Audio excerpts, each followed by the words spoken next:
नमस्कार। आर के त्यागी गाजियाबाद एनसीआर दिल्ली ओम सच्ची Janvani channel the truth speaks channel पर आपका स्वागत है। चैनल को सब्सक्राइब अवश्य कर लें और वीडियो को शेयर करें, अधिक से अधिक लाइक कमेंट भी करें। शेयर करने से सभी रिटायरी साथियों तक जाएगी। आइए एक लेटेस्ट डेवलपमेंट बता देता हूँ। अमरीश मिश्रा जी हैं, उन्होंने भेजी है। ये सिंडिकेट बैंक के DGM है और कई केस लगा रखे हैं इन्होंने। स्पेशल लॉन्स वाला केस भी लगा रखा है। सुप्रीम कोर्ट में इंटरवेंशन एप्लीकेशन भी दाखिल कर रखी है हमारे वाले केस में। ये कहते हैं gratuity case banks appeal before Nainital high court against order of DLC and in favour of 15 retirees led by Shri Babu Ram Kashyap ji from Haridwar from e Syndicate Bank stand dismissed today. Final order is awaited, will share as soon as made available to us। तो 15 retirees का जो एक group था जिसको lead कर रहे थे श्री बाबू राम कश्यप जी, वो अपील नैनीताल हाई कोर्ट ने डिसमिस कर दी है, जो DLC के ऑर्डर में बैंक रिटायरीज के फेवर में थी। तो और ये सिंडिकेट बैंक, इस सिंडिकेट बैंक उनके खिलाफ हाई कोर्ट में गया था, तो वो डिसमिस कर दिया। इसका मतलब बैंक का रिटायरी जीते हैं इस केस में। Will share as soon as made possible available, जो डिसीजन है उसको बताएंगे आपको। Proud to say that Ram Babu ji and his colleagues mister Bhasin from Dehradun won this case arguing personally before ALC and DLC without engaging any advocate of labour court. Hats off to them, their solidarity and collective will to fight. Amrish Mishra, एक तो ये बहुत important update थी, मैंने आपको दी। और अभी एक कमलेश चतुर्वेदी हैं, वी बैंकर्स के जनरल सेक्रेटरी, उन्होंने एक पोस्ट शेयर करी है। रात उन्होंने ऑनलाइन अपना लेक्चर भी दिया था, मैं भी उससे जुड़ा था। और उन्होंने ये जो ALC DLC के बारे में नहीं, जो CLC का वो है ऑर्डर वगैरह, वो भी उन्होंने भेजा है। और उसको जो डिसीजंस वगैरह हुए वहाँ पे, जो प्रोटोकॉल्स और जो मीटिंग में हुआ है और बाई मतलब सेटलमेंट में दोनों पक्षों के साइन है, वो सब भेजे साइन वाइन। तो वो तो लंबा दूसरा है, वो नहीं मैं सुना रहा, जो इन्होंने लिखा वो सुना रहा हूँ। Discussions were held at office of DY deputy chief labour commissioner central new Delhi on the chart of demand submitted by UFBU of we bankers. We bankers was represented by Kamlesh Chaturvedi, Rahul Mishra general secretary all India we bankers officers association, Shri Vinay Kumar Khanna ex GM PNB, Shri Honey Muljani president we bankers UP state unit and Shri Manish Kumar ex all India president we banker. Representative from all banks except Bank of Baroda participated on our request. Name of State Bank of India, which could not be added due to mistake, has been added.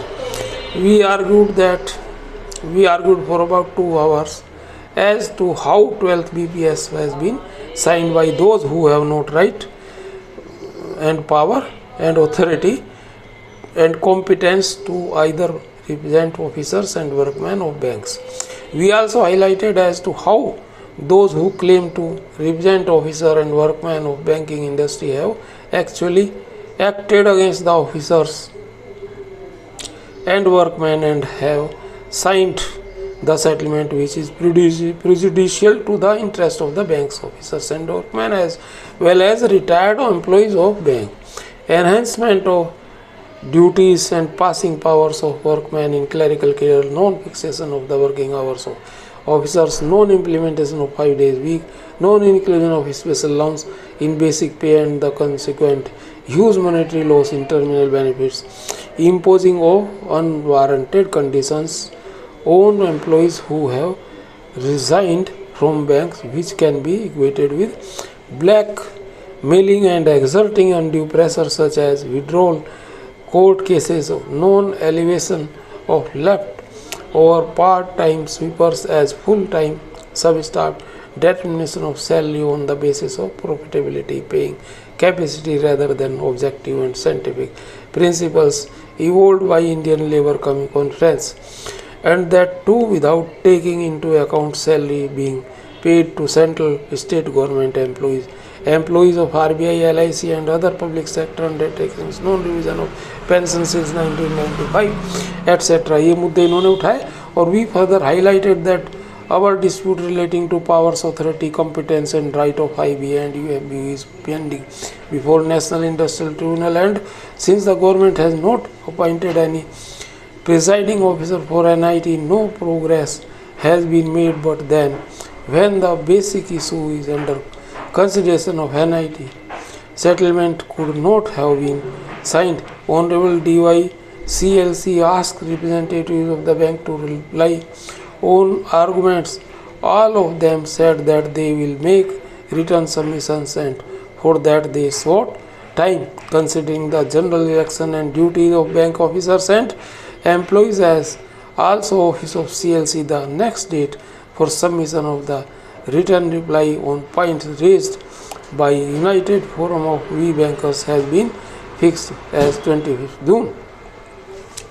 We Bankers is committed for raising the voice of armed bank employees, and for that it is struggling since its formation. No matter we have limited strength and resources, still we have demonstrated that we have courage, conviction, will and determination to raise your voice and fight for equality and parity in salary, pension, number of weeks per day working, etc. at par with central government employees. Now it's turn of common bank employees to come forward, lead from the front and become part of movement for change of the present system. We will update bank employees tomorrow that on Mazdoor Divas after reaching Kanpur about the challenge and next course of action. With revolutionary regards, Kamlesh Chaturvedi, national convener. और इन्होंने कल on live demonstration और live अपनी ये सब बातें की थी कल चैनल पर, अपने वी बैंकर्स का एक चैनल है, तो मैं भी उसमें जुड़ा था। तो ये सारी चीज़ें एक आपको और थोड़ा सा वी सोम सुंदरम की हिंदी पोस्ट बताए थे, हिंदी वर्जन है जो इंग्लिश का पोस्ट था इनका।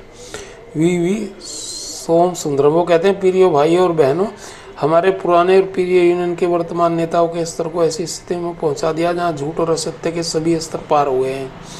सभी प्रस्तावित यूनियन बैठकों में जहां यूएफबीयू नेतृत्व को आमंत्रित किया जाता है, सभी शहरों से प्रत्येक सदस्य को बैठकों का सामाजिक बहिष्कार करना शुरू कर देना चाहिए, जहां बार बार केवल निरर्थक बातें और झूठ बोले जाते हैं। बार विपक्ष से समझौते में क्लर्कों से अधिकारियों का काम लिया गया, लेकिन वेतन क्लर्क का दिया जा रहा है 4 लाख तक के चेक का निपटान एक क्लर्क द्वारा किया जाना कोई भी यह सोचने पर मजबूर हो जाता है कि एक शाखा को 5 लाख और उससे अधिक के कितने चेक मिलते हैं। पेंशन अपडेशन पर पेंशनर्स को नेतृत्व द्वारा बार बार मूर्ख बनाया जा रहा है और सभी बैंक पेंशनर्स को इन बैठकों और यूएफबीयू के नेतृत्व का सामाजिक बहिष्कार करना चाहिए। नेतृत्व ने वादा किया है कि अगर IBA सरकार द्वारा 5 दिवसीय बैंकिंग को स्वीकार घोषित नहीं किया जाता है तो 12वां द्विपक्षीय समझौते पर हस्ताक्षर नहीं करेंगे। उनका वादा कहाँ गया? शाखाओं में स्टाफ लगातार कम किया जा रहा है और काम का बोझ हर दिन बढ़ता जा रहा है, जिसके परिणाम स्वरूप कर्मचारी बीमार पड़ रहे हैं और गंभीर स्वास्थ्य समस्याओं से पीड़ित हो रहे हैं। Dear brothers and sisters, the present leaders of our old and beloved unions have brought down the level to such a situation where all levels of lying and falsehood have been crossed. In all proposed union meetings where the UFB leadership is invited, each and every member in all cities should socially boycott the meetings. Members should start boycotting such meetings where only senseless talks lines are repeatedly spoken. और साथियों ये मैं बता दूं कि डरा भी जाता है वहाँ पर लोगों की कि तो बैंक फेल हो जाएंगे, तुम्हारी नौकरियाँ अनसेफ हैं, तुम्हें नौकरियों से निकाल दिया जाएगा। और मैंने खुद वेंकटचलम के वीडियो सुने और उनको ये बातें कहते हुए सुना है, और दूसरे लोग भी यही कहते हैं और कहते हैं हम तुम्हारी नौकरियाँ सेव कर रहे हैं और पेंशन ही नहीं मिलेगी तुम्हें। वो ऐसा भी कहते हैं हम लोगों से कि तुम्हें तो पेंशन नहीं मिल पाएगी, ऐसा हालात हो जाएंगे। तो इसलिए इसको छोड़ दो। ये जो क्या कह रहे हो तुम, ये सॉरी, इसको अपडेशन और स्पेशल लॉन्च और दूसरी सब बातों को। धन्यवाद साथियों। भारत माता की जय। राजेश कुमार त्यागी, 8588898205। थैंक्स।